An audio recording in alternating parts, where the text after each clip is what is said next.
Krishna, everyone. So we are back with Light of the Bhagavata by His Divine Grace, Srila A.C. Bhaktivedanta Swami Prabhupada. And this is Shravanam Diaries podcast. I'm your host Sulalita Devidasi, and let's dive in. Text number 47. From the Transcendence, which is called Kṛṣṇaloka, there emanates a glowing effulgence that resembles the tail of a comet. This glowing effulgence is unlimited, immeasurable, and unfathomable. Within this effulgence there are innumerable glowing planets, each of them self-luminous. Somewhere, a limited part of that glowing effulgence is covered by material energy, just as a part of the sky is covered by a cloud. Within this material energy there are innumerable universes. In every universe there are innumerable material planets, and the Earth is one of these planets. Thus we can understand what an insignificant part of the entire cosmos is this globe on which we live. Purport. Kṛṣṇaloka, as above mentioned, is the residence of the Personality of Godhead, the original Transcendence. The glowing effulgence emanating from Kṛṣṇaloka is the personal glow of the Lord. The Almighty Lord, which is being full of inconceivable energies, expands Himself in various forms and energies. There are forms from His energy as well as forms from His person. He has unlimited, innumerable energies, and therefore He can do anything and everything as He desires. And these things take place immediately with all perfection. His energies are like the heat and light that expand from a fire. The entire cosmic manifestation is nothing but an expansion of His energies. The energies are emanations from Him, and therefore the emanations are simultaneously one with and different from Him. The Transcendence is compared to milk, and emanations are compared to yogurt. Yogurt is nothing but milk, but at the same time it is different from milk. Yogurt is a milk preparation, but it cannot be used in place of milk. The Lord is also sometimes compared to a tree. The root of the tree is the cause of the trunk, branches, twigs, leaves, and fruits. Yet the trunk is not the fruit. The fruit is not the leaf, nor is the leaf the root. When water is needed, it has to be poured on the root, not on the leaves. Pouring water on the leaves serves no purpose, but pouring water on the root serves all purposes. This is the essence of the philosophy of spiritual culture. Kṛṣṇaloka is also called Goloka Vrindavan. Beneath this Goloka are Haridhama, Maheshadhama, and Devidhama. Hari, Vishnu Narayana, is the formal expansion of the Lord. Mahesha, Shiva, is the formal energetic expansion of the Lord. And Devi is the Lord's energetic expansion. The living entities are also energetic expansions of the Lord. There are two kinds of living entities, called the liberated souls and the conditioned souls. The planets within the glowing effulgence are called Hari-Dhama. On these planets, the predominating deity is Hari, and the predominated deities are the liberated souls. So the predominating deity and the predominated deities are the liberated souls. Also deities. I mean, of course, they're liberated souls.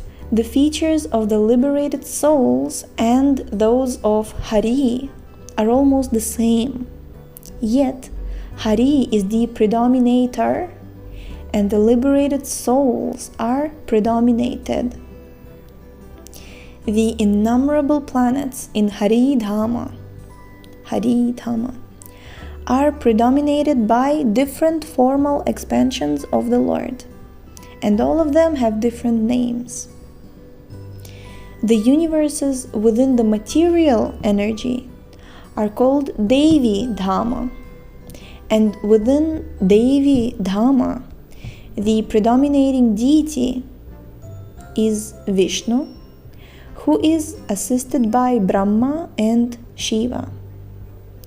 Devi Dhamma is controlled by three modes, namely goodness, passion, and ignorance. Vishnu is the incarnation of goodness, Brahma of passion, and Shiva of ignorance.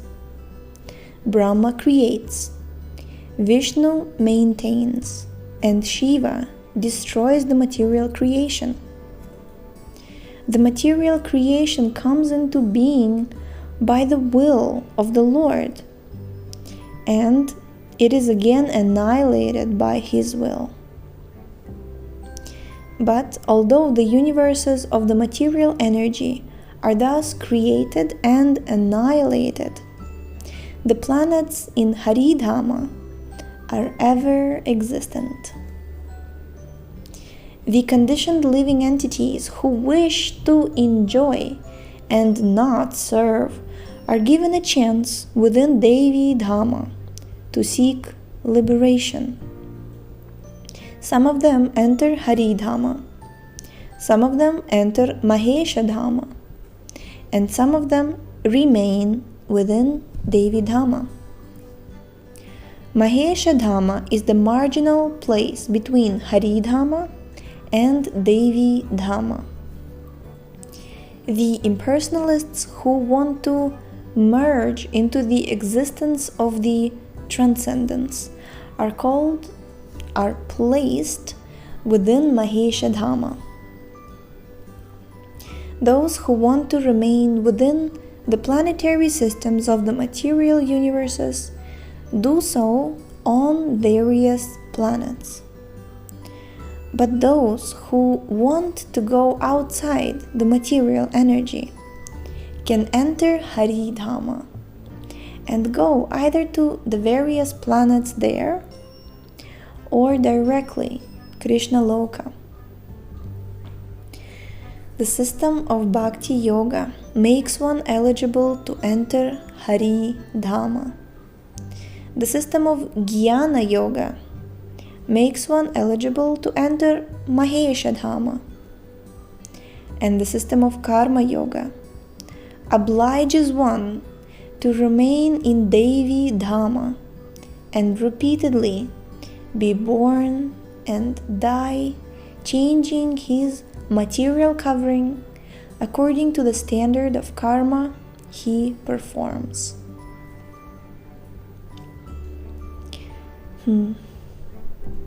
It's true to say that, I saw one meme on the internet, it's true to say that nobody would, if he would be given a choice and if he would be told that basically you're just living this life again and again, dying, being born, dying, being born, any sane person will say, all of this all over again?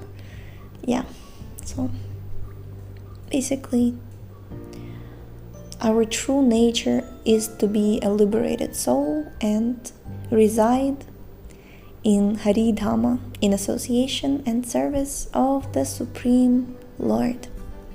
and we are reading text number 48. The moon, or Kṛṣṇaloka, is one of the 4 important places of residence for the demigods. Beyond Manasa Lake is Sumeru mountain. On the eastern side of this mountain is the planet Devadhani, where Indra resides. On the southern side is the planet known as Samyamani, where Yamaraja resides. On the western side is the planet known as Nimlochani, the residence of Vayu, the demigod who controls the wind. And on the northern side of the mountain is the moon, which is also known as Vibhavari. Purport. All these various planets are within the universe in which our planet is situated. Persons who are too materialistic always engage in sense enjoyment. Such persons worship the material demigods and goddesses to fulfill their material desires. They are fond of performing many yagyas to propitiate the various demigods and the forefathers in heaven. Such persons are automatically promoted to the moon, where they enjoy soma, a celestial beverage. The moon is too cold for the inhabitants of this earth, and therefore ordinary persons who want to go there with earthly bodies are attempting to do so in vain. Merely seeing the moon from a distance cannot enable one to understand the real situation of the moon. One has to cross Manasa Lake and then Sumeru mountain, and only then can one trace out the orbit of the moon. Besides that, no ordinary man is allowed to enter that planet. Even those admitted there after death must have performed the prescribed duties to satisfy the Pitas and Devas. Pitas, forefathers, Devas, demigods. Even they are sent back to earth after a fixed duration of life on the moon. Men with developed consciousness, therefore, do not waste time making excursions, real or imaginary, to the moon. Such intelligent persons do not endeavor to achieve temporary sense enjoyment. Rather, they apply their conserved energy for the sake of spiritual cultivation. They discharge religious duties for the satisfaction of the Supreme Lord, not for personal sense enjoyment. The signs of such exceptional devotees of the Lord are that they are unattached to material enjoyment, contented, pure in heart, attached to devotional service, free from affection for temporary things, and devoid of false ego. According to Vedic injunctions, such great personalities ultimately attain the place where the Supreme Personality of Godhead predominates, and where there is no death, no birth, no old age, and no disease. On the way to these spiritual planets, such personalities pass through the sun line called arcir-mārga, and on the way they can see all the planets between here and the spiritual world. I'm very sorry to say that we have completed the book Light of the Bhagavata. So, thank you so much for tuning in today. The link to this book is in the description, as well as links for our website, shravanamdiaries.com, and our social media pages, where we will post, tomorrow we will post today's verses that we have read, and tomorrow we shall begin the next book, which will be a secret. So see you tomorrow. Hare Krishna.